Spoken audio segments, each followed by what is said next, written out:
Hindi lang mas komportable ang biyahe, makakaiwas din sa matinding traffic ang hanggang 50,000 pasaherong makikinabang sa LRT1 Cavite Extension Project.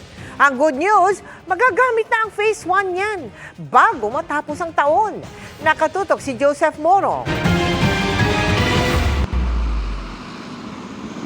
Patapos na ang ginagawang Phase 1 ng LRT Line 1 Cavite Extension na magdurugtong sa Pasay sa ilang bahagi ng Parañaque. Dadaanan nito ang mga lugar na karaniwang puntahan ng maraming pasahero. Nag-test run na ng mga bagong tren dito. May 5 istasyon ito mula sa Redemptory Station na magiging karugtong ng Baclaran Station sa Parañaque ng orihinal na LRT Line 1. Ang MIA Station nito dadaan malapit sa DFA Asiana. Ang Asia World Station sa mismong Parañaque Integrated Terminal Exchange o PTEX ang baba dahil may connecting bridge doon. With this line stopping in PITX, it will really improve accessibility. Sa mga pa-airport, pwedeng bumaba sa Ninoy Aquino Station na malapit na sa NAIA. Ang Dr. Santos Station ang pinakadulo ng LRT Line 1 Extension.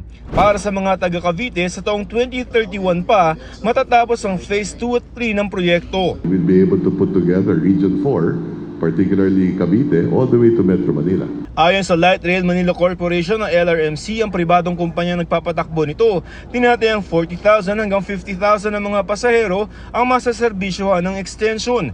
Bukod pa sa lampas 300,000 pasaherong sumasakay sa LRT Line 1 at 2. We think it's going to double to 80 to 100,000. Ayon sa LRMC, bago matapos ang taon na ito ay bubuksan na itong LRT Line 1 Cavite Extension sakto sa bare months o panahon ng Kapaskuhan kung kailan marami sa ating mga kababayan ang lumalabas para mamili o kaya naman ay mamasyal. Ayon sa DOTR, makatutulong ang bagong linya para maibsan ang trapiko lalo na sa Kapaskuhan. Mababawasan yung sasakay sa private cars and other public utility vehicles. No? So that will really contribute to solving some of the traffic problems. So not necessarily eliminate traffic, no?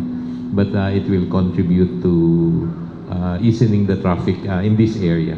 Pero magkano naman ang pamasahe? Pareho lamang daw sa LRT Line 1 at 2 ayon sa DOTR na 13 pesos and 29 cents na boarding fare at 1 peso and 21 centavos na dagdag kada kilometro.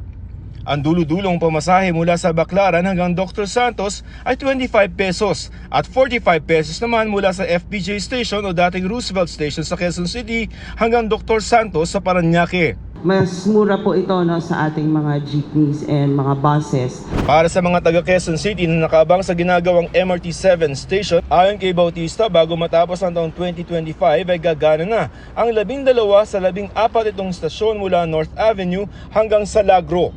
Para sa GMA Integrated News, Joseph Morong, nakatutok 24 oras.